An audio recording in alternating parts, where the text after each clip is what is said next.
conversations, information, education, inspiration, motivation from the American urban perspective. I am your host, Kingsley Osei, with my co-host, Shafiq. And coming up in the studio today will be our special guest, Ms. Nancy Kingwood and her staff from GBAPP. And we will talk to them about what this program is all about. Today on Urban Talk Radio, you can join the conversation on Facebook at Bold Minds and Twitter at Bold Minds. You can also join my Facebook page, Kingsley, Ossei. I'll be streaming live. And you can also stream this show on your smartphone or computer by logging on to newhavenindependent.org, newhavenindependent.org. Good morning, everybody. Good morning, America. Good morning. Good morning. Shafiq, what's going on, man? Good. Listen, man, I'm like Flo off that car commercial trying to figure out, getting all my stuff. No, I'm like Flo right now. They should be figuring it out by now, man. Good morning, Black Queens. How y'all doing? Good. How are you? Well, how are you? Good. All right. Yes, Black Queens is exactly what they are. Yeah, you left that out. You left it. Took a real visa man to get on. Took a real visa man to get on such a radio. Right? That's what you for. That's what makes us a team. I leave it out. You forget. I don't forget. Right? I don't forget. Hey, Nancy. So before we get started, big shout out to Scott X and state NAACP Scott X, whose mom just passed. He's been going through it. Yes. And when I hit him up to send him his condolences, that's when he sent me a text message there. He said, hey, just to let you know, our Senator Ed Gomes just went through a tragic car accident and he needed our prayers. So that's when I have posted it because he was the one that told me. So on that note, Nancy, are you a reverend or a pastor or both? I'm both. Oh, you both? Oh, great. I'm both. Great. And Ina is also a reverend. Were you did you go to theological school? I did. I went twice. I went to Hartford Seminary, the Black Ministries program, and then I went back a few years later and got a master's in biblical studies with a concentration in theology and ethics. That's awesome. That means you're a real pastor, not a tax-free pastor. Wow. That's fired. Listen, I had to take it there. Don't be bothering pastors on the show. I need pastors. Hey, there are different types of pastors out here. This is 2020. It's real out there.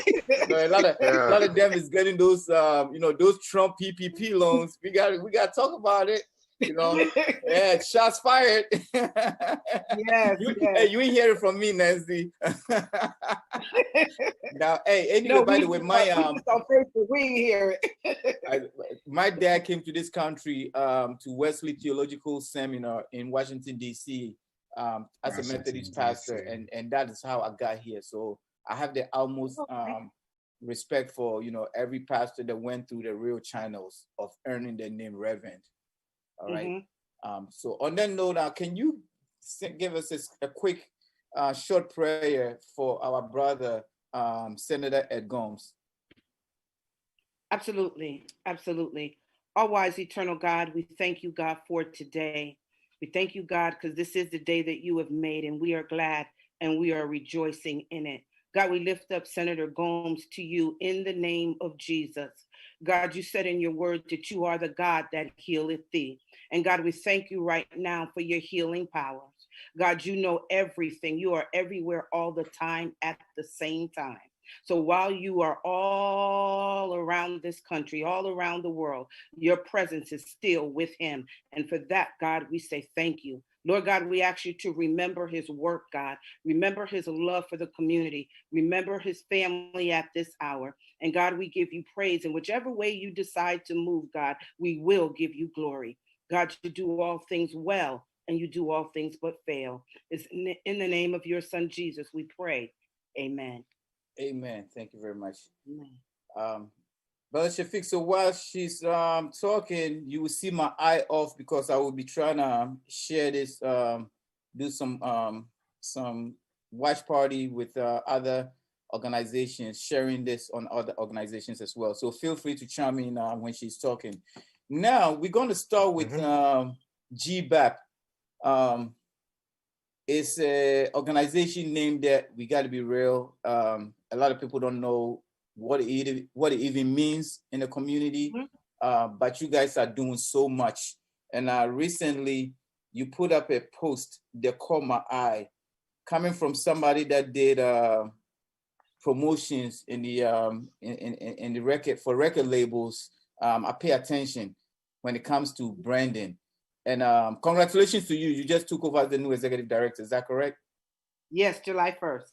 Congratulations. And you are doing a lot, because not to say whoever was before you didn't do much, but they passed you a nice torch.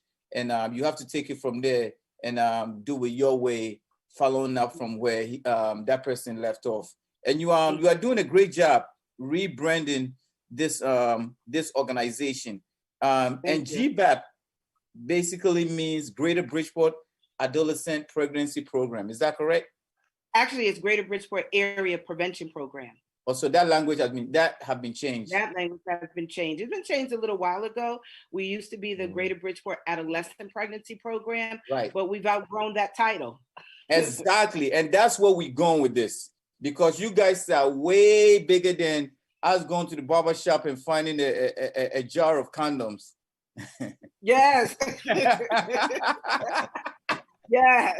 Maybe thanks to you. This is why I'm just having my first child. Yes. Nice to know that the staff is doing it. They're on the job. Because the barbershops is closed. Hey, barbershop. Well, I don't know how they're doing it now, but they kept me alive for a few years, for quite a good amount of years. And we're going to keep it adultery. President Obama. That's a Bridgeport thing, because in New Haven, you're not going to find no condoms at no. Seriously, no wonder y'all popping babies all over the place.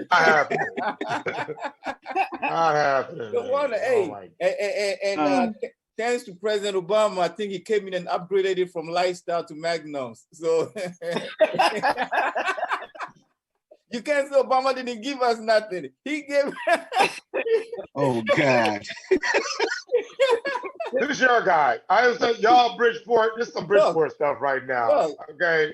Bridgeport stuff. We're gonna keep it adultery and keep it right, because GBAPP is doing a lot of great work out there, and it's way bigger than it's way bigger than that. It's way bigger than safe sex.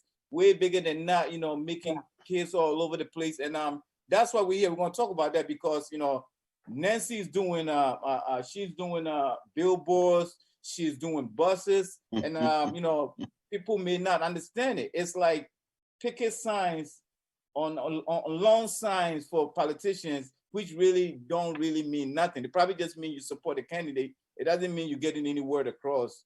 This is 2020, and you got to do things different for how how the youth and young adults can relate and understand. So I really applaud you for what you are doing. I'm paying a lot of attention, and you look good on that billboard. Thank you. Girl, you look very good on it, and you're getting the message across.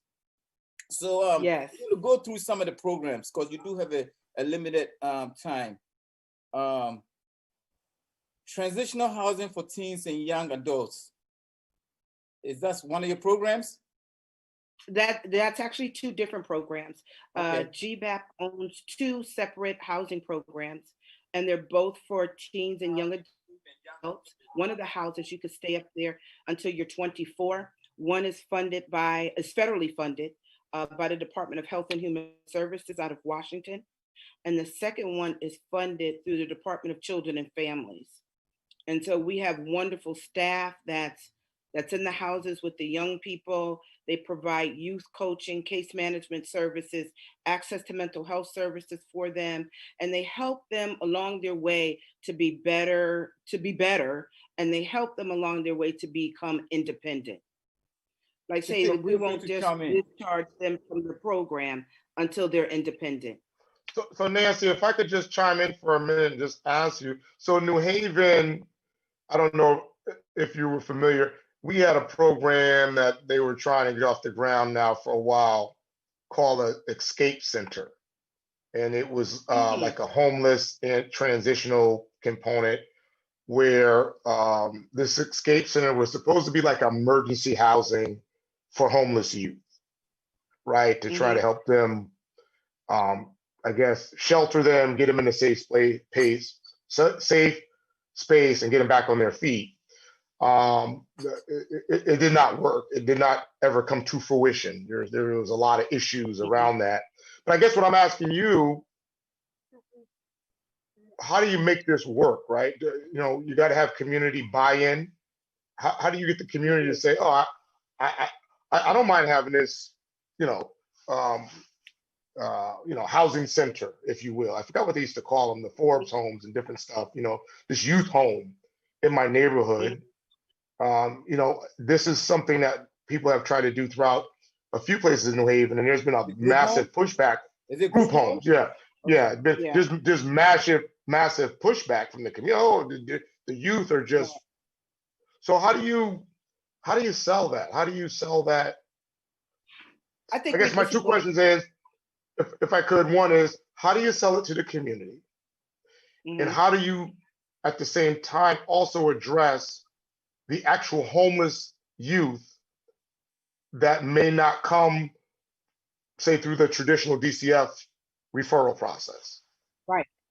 Right. So the first question is, I think we're in our like 14th or 15th year of offering transitional housing to young adults. It first started as a pregnancy program, Mi Casa My Home, where we were taking in teen mothers and their babies. And the first initial step was to get community buy-in from the residents in that neighborhood where the house was going to be established. GBAPP purchased the house, and we went around the neighborhood getting signatures and buy-in and inviting them to the grand opening. And we said, you know, that we're in very close proximity to Bridgeport Hospital. So it worked out well for us. And because GBAPP is almost 40 years old, GBAPP has a longstanding relationship with the community. It was not a challenge to get the community support that we needed. And secondly, GBAPP is part of a larger coalition that addresses homelessness. And so with that coalition, we also have another initiative called Vehicle for Change, that where we go out in the community to try to identify at-risk youth or homeless youth that may need access to our services. So it's one thing that we work with traditional organizations like Department of Children and Families, but we also know there are some youth that really fall through the cracks of the system, that we don't have the mentality, if we build it, they'll come. No, we got to go get them and develop and gain their trust and bring them into our system of care. And I think that's what worked well for us. And the local prevention council for the city of Bridgeport. Yeah, we're the local prevention council. We've been the local prevention council, I want to say, for the last 8 years. Kingsley, you're aware of Bridgeport United Coalition, yes, which is drug-free communities. Right. And because we're the drug-free community coalition, that we have become the prevention council. So what we do is, it's not direct service delivery, but we bring youth providers together on a monthly basis to talk about substance use among adolescents 11 to 17. But we also talk about challenges and barriers to care. What are the barriers to care for young people that may be in active addiction or need support for early recovery? We also know that there's a parental component. What do parents do? What can parents do if they have children that are in active addiction? And because it's a prevention council, we also talk about preventive measures like peer pressure, environmental norms, working with the police department, working with legislators and policy. So that's what we're funded to do under both of those initiatives, for the Prevention Council as well as drug-free communities. And I'm aware you do have a program coming up on December 18th, which is the Gathering of the Lost Tribe Youth Providers Bridging the Gap. Aina, can you touch on that?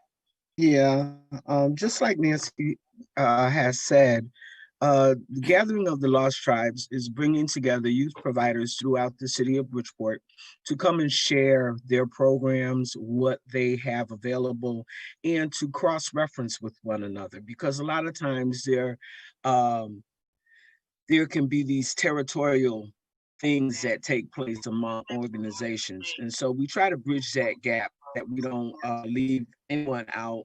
Each other know what each other's program have, so that when you have a youth that comes through the system, that they are able to reach out and across through other programs to bring them in.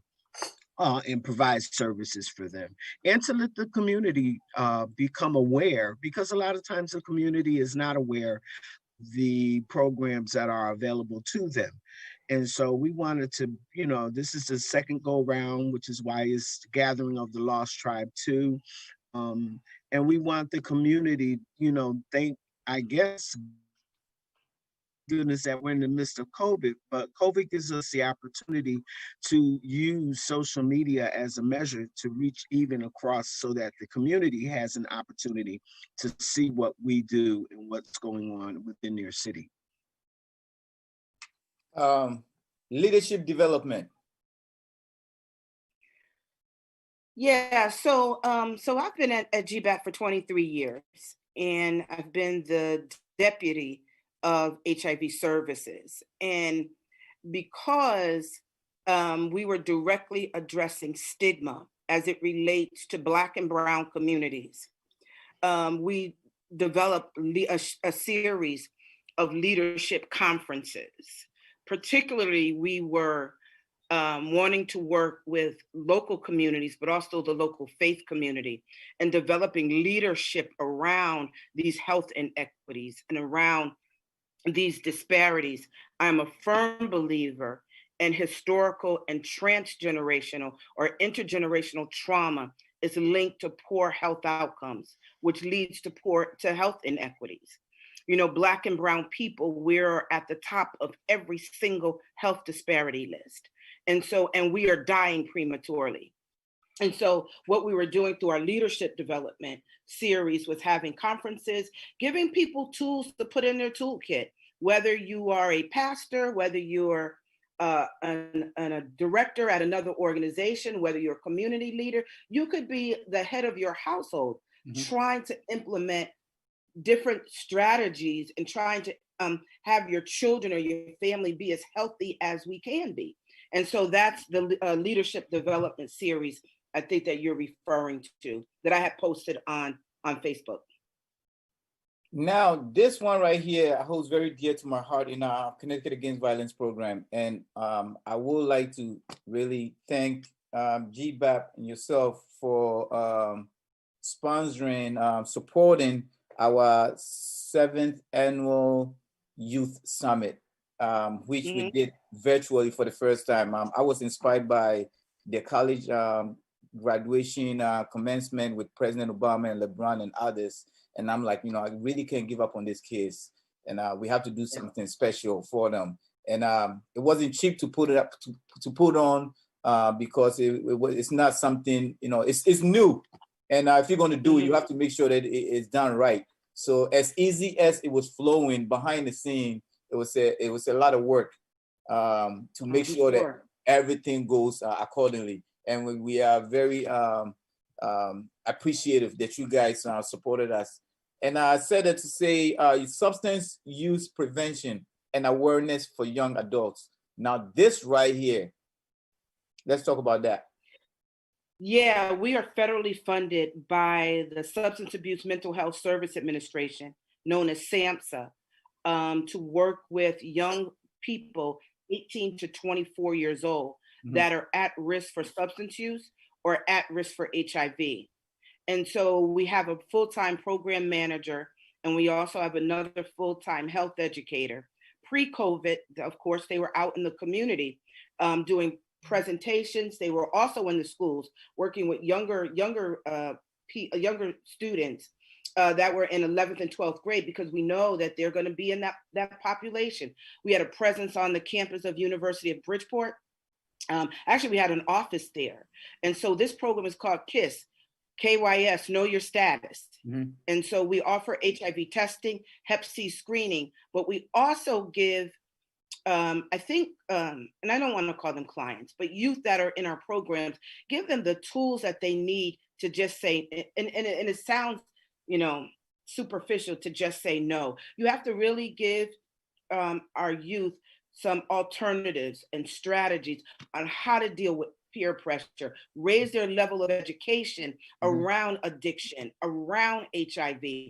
Because when you look at the statistics, especially if we just talk about excuse me, HIV for a moment, when you look at the statistics, and HIV in Black America is off the chain. And you don't hear this in mainstream media. Not anymore. Right? So we could, no, you don't. You don't. You know, you see the commercial, I'm on the pill. And, you know, and if you don't know what they're talking about, they're talking about PrEP. And PrEP is a pill that you could take daily that will prevent the spread of HIV. But you have to also look at modifying behaviors. And so when we look at our youth, when we look at youth ages 18 to 24, they are definitely at high risk for HIV, at high risk for substance use. And so again, we are in our third year of a 5-year grant, and we bring them in. So now we're virtual. We do these virtual sessions with them. We get them to log on to Zoom like we are on now, and we give them information, and it's an interactive conversation. They get to ask questions. It's not just staff lecturing to them, right? We need to know what they know, right?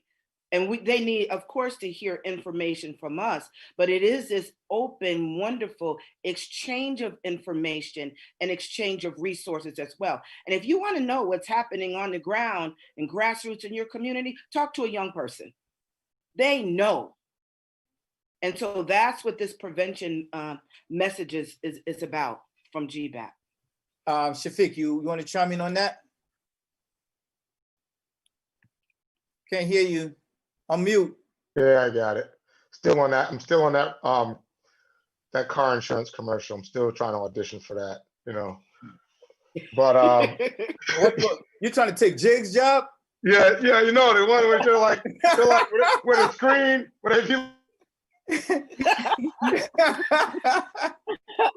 Jake is my man. You know, leave him alone. Jake is my man. I know. But, I'm a Geico, but Jake is my man. I'm sitting here, and you know, I'm thinking about a time, you know, working with young Black and Hispanic boys around gun violence, and you know, back in 2006, you know, we have been doing, you know, just trying to make a lifetime out of it and taking them camping. And, you know, it started off, all we want to do is just take them camping and get them out of the hood, get them away from the gunshots, get them away from all of the chaos and the pressure. And these boys were between 9 and 16. And it reminds me of one incident, camping trip, young man who was about 16 or 17. I think he was more like 17. And we're all in the woods, and I had Planned Parenthood used to come in, and they would do workshops with them on sex education in the woods, the boys that were between 13 and like, say, 17. And so the 17-year-old boy, who was, I call him a heavy hitter in the neighborhood. He was definitely known to shoot people or shoot at people, and he was, you know, not afraid of getting shot. He leans over to another young man and says to him, ask her, which is the instructor. And so the other young boy who was 14 said, hey, listen, isn't it true that if, you know, if a girl gives you oral sex, she can get pregnant, right? Because they were under the mindset that the sperm, if it went in her mouth, it's going to go into her stomach, and that's how she got pregnant. And it just blew my mind, because at that time, a lot of shootings were taking place because of things on social media. Oh, I banged your girl.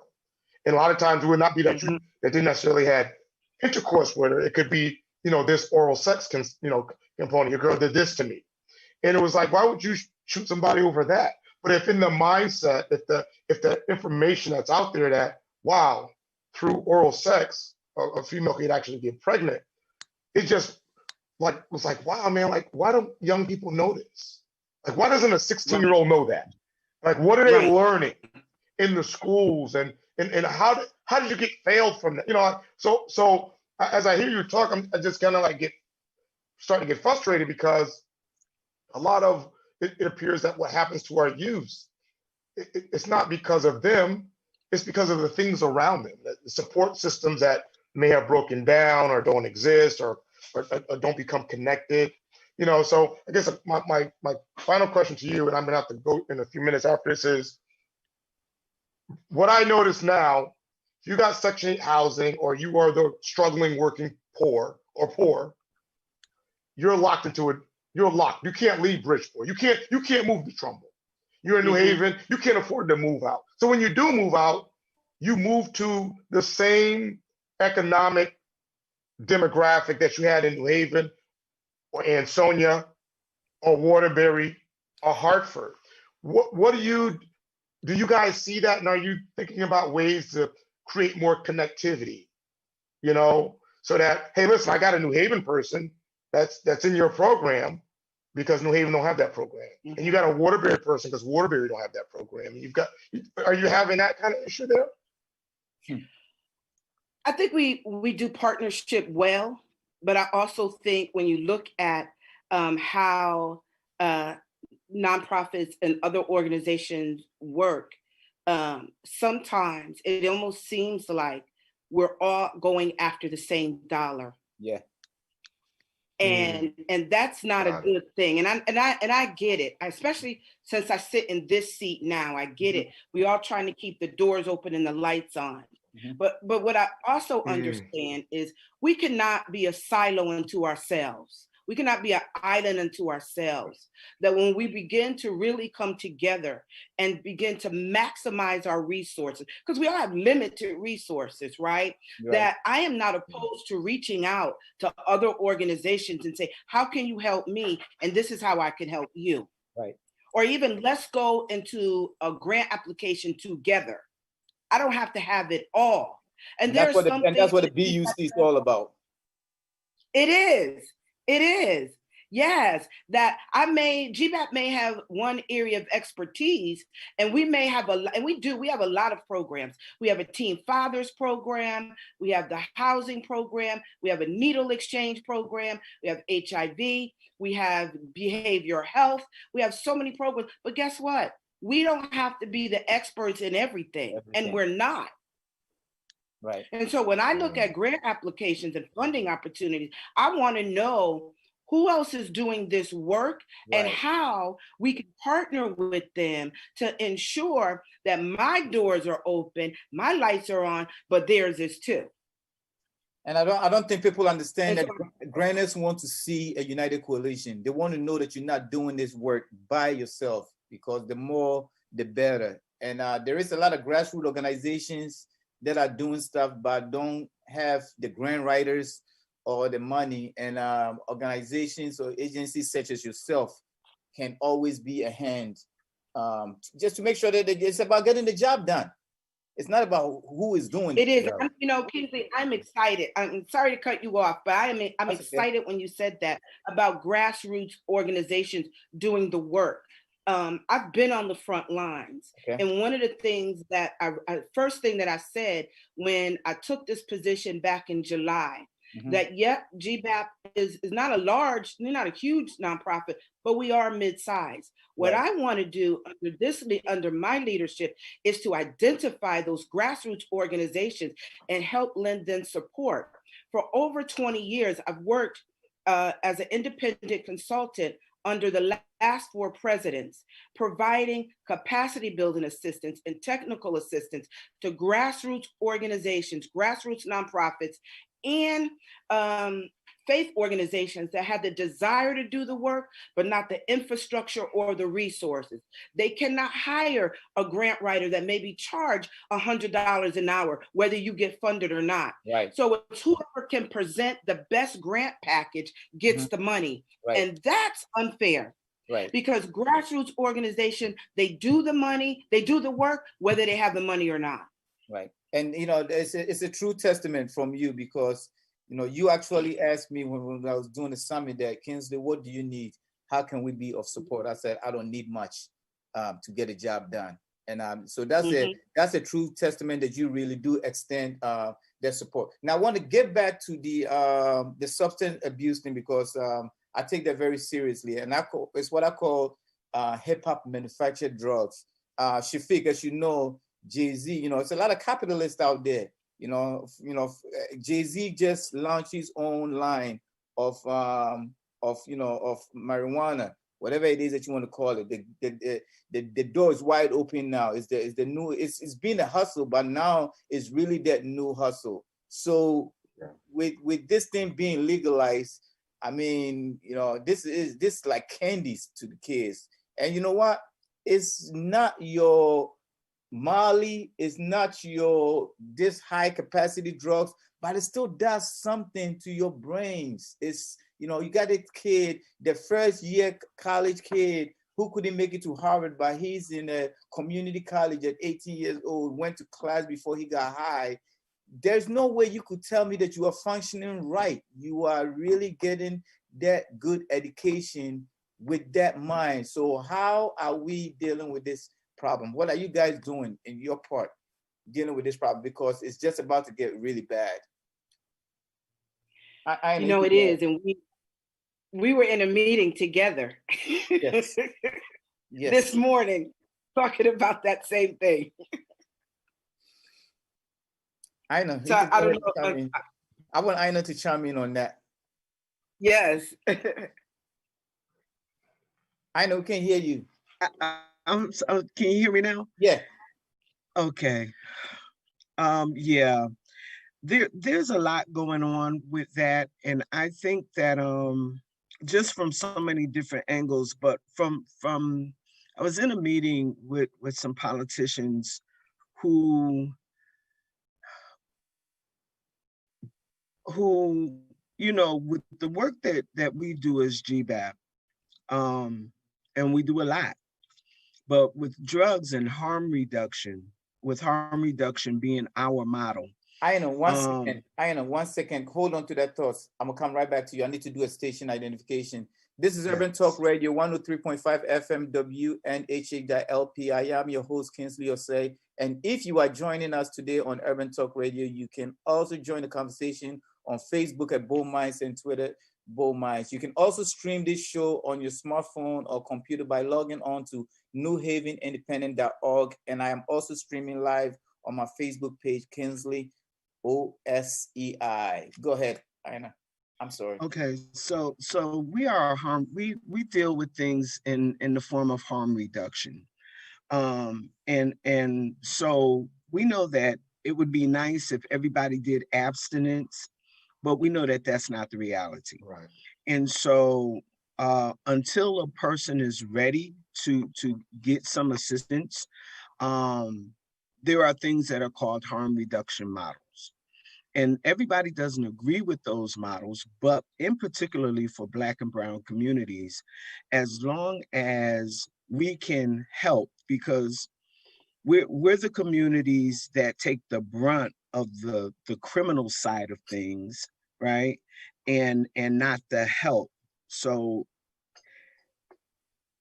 GBAPP has this model that has been in the community for years, that it's not the traditional thing, but until you're ready to go get help, we do syringe exchange.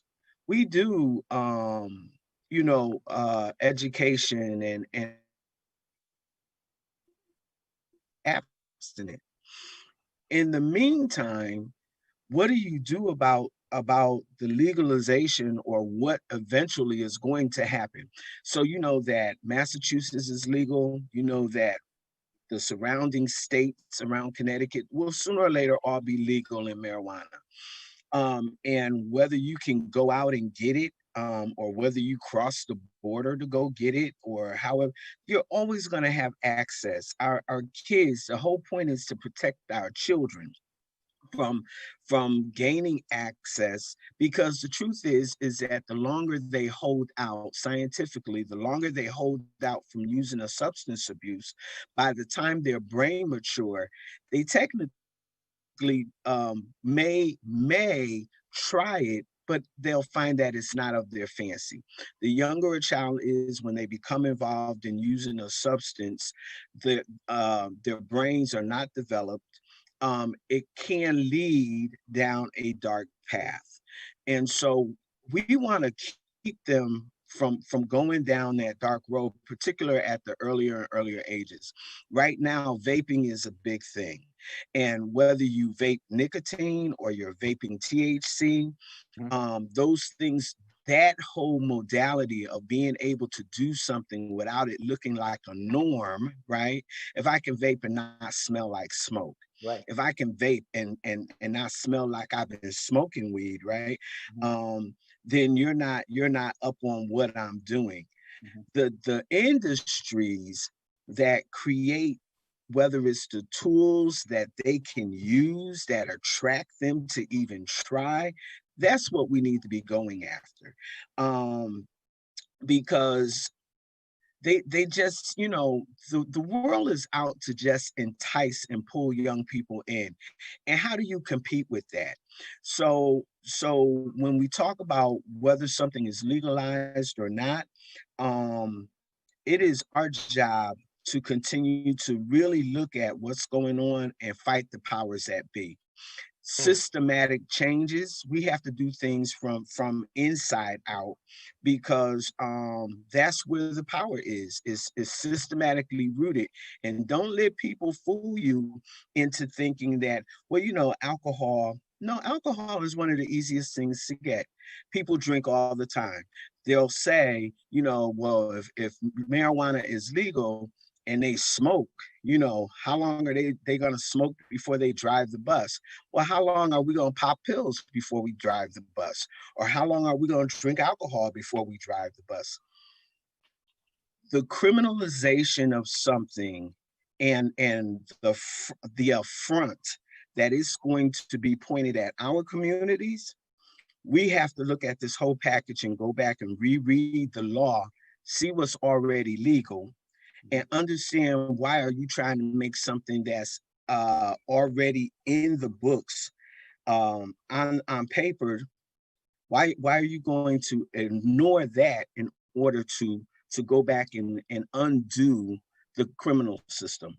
So when you spend monies to try to say that we've been overtaxing the Black community with incarceration, we need to pull back on that. But then you turn around and you'll do something else. You always take the system and you bend it towards something else that still affects the poor community. So we just have to keep doing what we're doing and be vigilant. However this go, whether it's legalized, not legalized, we have to be vigilant with talking to our young people, with showing them, because sometimes, we're not so transparent, but they demand that we be transparent with them and that we give them the information that they need in order to survive and be strong enough to withstand the peer pressures of trying something new. So Yeah, well, before you chime in, Shafiq, I don't know, this is right in your backyard. They are definitely out marketing you guys. There is a weed package out there in New Haven called the Kamala Harris. Yes, I'm going to send you Nancy, I'm going to send you the picture later on. God. Oh my goodness. Yes, the Kamala Harris. I was in Shelton Monday in the lunch meeting with a group of my associates, just having discussion on everything, and they showed me the package and the picture. The Kamala Harris. How many bags you got? How many bags you got? Hey, I ain't got no bag. I don't smoke. I'm not. They showed me the picture of it, and I'm going to send it to you. It's called the Kamala Harris, girl. What in the world? What's in the world is they're packaging this thing to make you to sell. Right. I mean, Kamala Harris is the new thing going on right now. Yeah. It's not even Biden. Kamala Harris is our new leader in our community. My goodness. That's like when President Obama was elected, and you could find President Obama on anything and was being sold. So yeah. So you got a job in your hand. You got to bring it, because the dealers are bringing it. Shafiq, go ahead. I kind of see, of the many things that we probably all have on our own radar for 2021, this has to become the age of Black accountability. And what I'm saying is, you know, black people in America, it's time for us to clean our house. Real talk. It's time for us to clean our house. We get it. We get it as people out there, the millionaires. They've got to get their money. You know, we get it out there. We got to say the rap song. We got to put the girl out there with a thong on because that's what people are gonna buy. Or that's what we have trained people to buy, right? Right. We got to have a Ciroc or whatever it is, or we got to do these things. Black people, it's time for us to clean our house, man. You know what? Either you with us or you against us. If you on the fence, you got to go. You know, that's how I know. You know, I came through a system where, you know, it was taught to me, when the time for fight to come, take out the ones on the fence first, right? If you in the middle, you got to go. And why do I say that? You mentioned Jay-Z is coming out with you know, with the marijuana package or whatever the case might be, and you know, we get it. It's a capitalism. It's America. And, you know, we get the mindset of, well, the white man's going to make the money if we don't, or the Asian's going to make the money if we don't, or some other culture is going to monopolize off this if we don't. So it's better for it to come in our community. But we got to look at, like, what is our community, man? Like, especially you, the two of you who work in social services, this is what we know. As long as people are oppressed, and it's generational oppression. It's not I was oppressed last year. It's like I'm on the fourth generation of oppression. As long as people are oppressed through gun violence, and I don't mean, oh, I heard gunshots. I mean, this has been a part of my life. I've been told these stories since I was a kid. I've been told the stories about being abused by police since I was a kid. Watch out for the police. So I gotta watch out for the police. I gotta watch out for Pookie. I gotta watch out for the teacher that I don't say the wrong thing, or she gonna call the police and I'm gonna go to jail for that. I gotta watch out when I'm walking down the street, walking my dog because I'm walking by the wrong house. Somebody might get mad at me, call the police, walking a dog while black. All these things I gotta deal with. Well, you know what? Self-medicating is gonna be top of the list. What do I need to smoke, to drink, to do? To alleviate this anxiety and this pain. Our people don't have the money to go to a studio, to go to the Edge, to buy the supplements at GNC, to do all of these wellness things. Oh, I'm gonna take time out and meditate, or have time out to think, because we in straight up survival mode. So what I'm saying to the black people that's out there, you know what I'm saying? Grow the hell up. Real talk. Grow up. Yeah, you making money, find another way to make your money. Because you know what? Making money is not just about the economic infusion into our community. Because if we really all want to be rich, we could open up strip clubs, sell drugs, do underground gaming and all this other, fight pit bulls. There's plenty of money in the black community, and we probably could sustain ourselves. Basically, is that our moral foundation? Every money and good money, basically. Right. That's right. Is that our moral foundation? Right. Is it our moral foundation? Right. No. So, I mean, I think like the push has got to be now, like, because these drugs ain't going nowhere. Whatever, however we want to classify, marijuana's a plant. Whatever we listen, marijuana's a plant to the four of us because our economics allows us to stop and think about our next move. So therefore, marijuana's a plant. On that note, we got about we got 10 more minutes, because Shafiq, you're gonna like this one. Good. Shafiq, you're gonna like this one. Black men and trauma. Now, Nancy, you got something.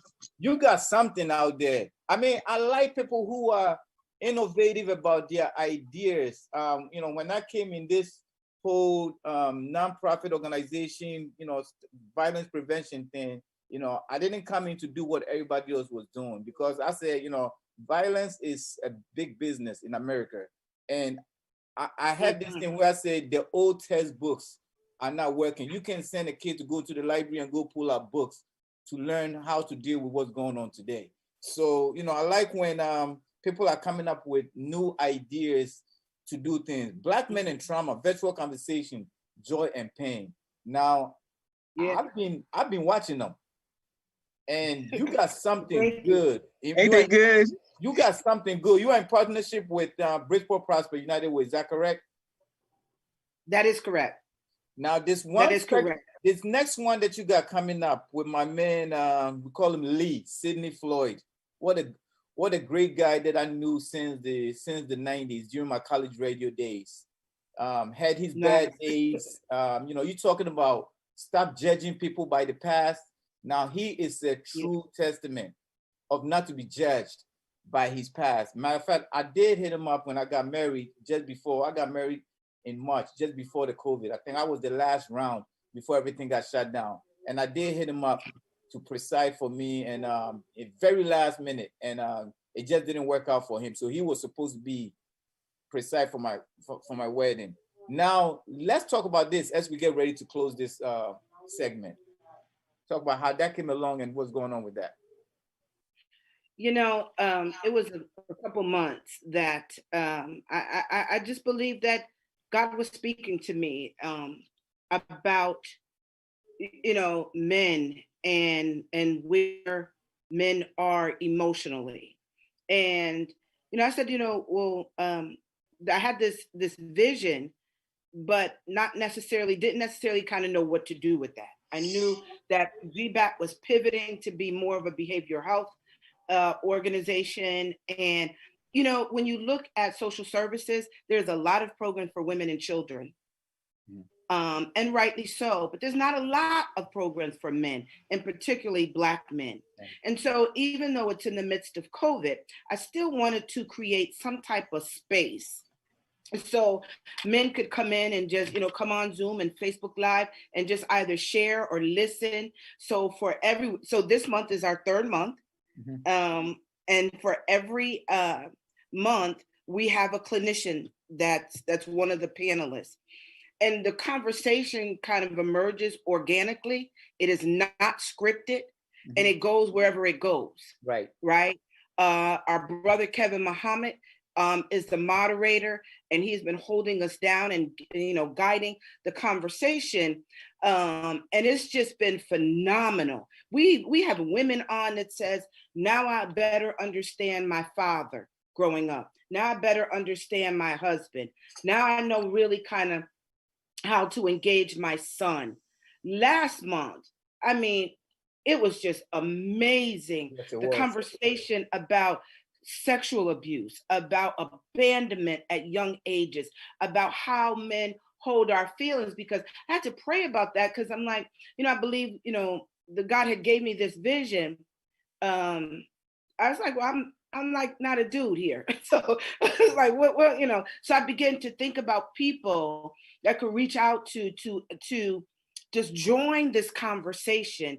And then I had a conversation with Allison Logan at Bridgeport Prospers. And I said, I don't have any funding. I don't have anything for this, but I believe that this is the time to launch this. And so we are excited that the men, because I didn't even know if men would actually log on. But I log on every one of them. I do. Yes. I do. And your next one is December 29th. Is that correct? December 29th. Correct. Big shout out to Kevin, brother Kevin Muhammad. He's doing a pretty good job moderating it. Me and him go at it politically, differences on Facebook. But I let people know it's agreeing to disagree. We are both politically engaged, civic engaged, and agree to disagree. And he's my brother. He's my brother. Yeah. And, you know, I had to make it clear to some people that do not think that our disagreement means we have disrespect for each other. That's right. That's important. We are very supportive of each other. We just have political differences. It doesn't mean. And there's nothing wrong with that. I'm right and he's wrong. No. But that's the condition. That's one of those conditions that has been passed on to us. That is a either or. It has to be either this or that. When it's actually both and. We can love both Martin and Malcolm. We can both engage Marcus Garvey. We can engage both and. Either or sets us at odds with one another and make us quite divisive. And that's something that we have to unlearn. Shafiq, go ahead. I mean, like I said, I know you will love this this topic. On mute. On mute. On mute. On mute. Killing it today. Killing it today. Killing it. I should be good because you spend half your life on Zoom now, right? Certainly we have to get to a solution-oriented position. And you know, we are entering a time now where we're back. I call it we're back to the Wizard of Oz, right? The Wizard of Oz was when President Obama became president. Black people were like, wow, let's celebrate. We got a black president, and you know, sprinkle shiny dust over Black America. We're all going to come together, and this is all going to work itself out. And we see where we are now. We had 8 years of President Obama. We have 4 years of President Trump. And, you know, the progress of Black America feels a hell of a lot like 1972. That's what I can remember, because around then I was 5, right? And I went to school where the teachers didn't call you the N-word, but they would say stuff to you like you're a disgrace to your race, right? And that was me in the 6th grade dealing with a teacher, right? So we're there, right? And how did we get there? We know how we got there. So we're gonna have to strong up, right? It's time to strong up, and we're gonna have to, you know, use all of the colloquialism, posse down, whatever we need to do, and recognize that gun violence in Black America, just obviously my opinion, until we change the condition of the people, is going to be here to stay. Spreading of AIDS, gun violence, teenage pregnancy, which also will be the result of continued high infant mortality rate for Black people, which is, I understand, roughly the same it was in the 1960s. And we're being asked, why don't we feel trusted taking the vaccine, right? It took Elon Musk in a partnership with the government, approximately 3 minutes to send somebody back into space. 3 minutes. And we can't figure out how to get, you know, all of the things that's affecting and impacting not just Black communities anymore. Now white America, which has the overdose rates for opioids, which has surpassed total gun violence deaths as of last year. And there's approximately 35,000 gun violent deaths in America every year. Those opioids. So here we are, right? Some people say that the opioid crisis is to white America what crack, rock, cocaine was to the Black America. But we're still dealing with the fallouts of crack, rock, cocaine, the high AIDS rates, you know, of HIV spreading, the disenfranchisement of Black families, the disenfranchisement of Black men incarcerating, the increased numbers of African-American women going into incarceration. And yes, it's been paused under COVID, but we dying more under COVID than any damn body else. So Jay-Z, everybody else, whoever want to capitalize off this money, you know what I'm saying? One day you got to meet your Lord. That's all I'm going to say. Harry, give us 60 seconds. On that note, please give us some information on how you can be reached as we wrap up. We can be reached at 203-366-8255. We're located at 1470 Barnum Avenue, Suite 301. Our website is GBAPP.org, GBAPP.org. Well, thank you very much for joining us. Always thank you for having us. Reach out if you get a word out of anything in the community. Shafiq, go ahead, close it out. I'm put my thing down. And if you just joined us today on Urban Talk Radio, we'd like to thank our hosts from GBAPP. We'd like to thank my co-host, Kingsley Osei. We had a really good show today. We're talking about the state of the conditions of the African-American, Hispanic, Latino people in the urban sectors. And this organization and these two queens, they're leading the charge. So we hope that you reach out to the information on the website. Remember, Urban Talk Radio is live every Wednesday, 11 o'clock a.m. on 103.5 FM. And you can also log on to this show live if you missed any part by logging on to newhavenindependent.org. I'm Shafiq Abdussabur. And remember, women rule the world now. Women rule the world. Women, listen, always rule the world. You slow. All right. Have a great holiday. Happy Kwanzaa. Bye-bye. Merry Christmas, everybody. Happy Kwanzaa.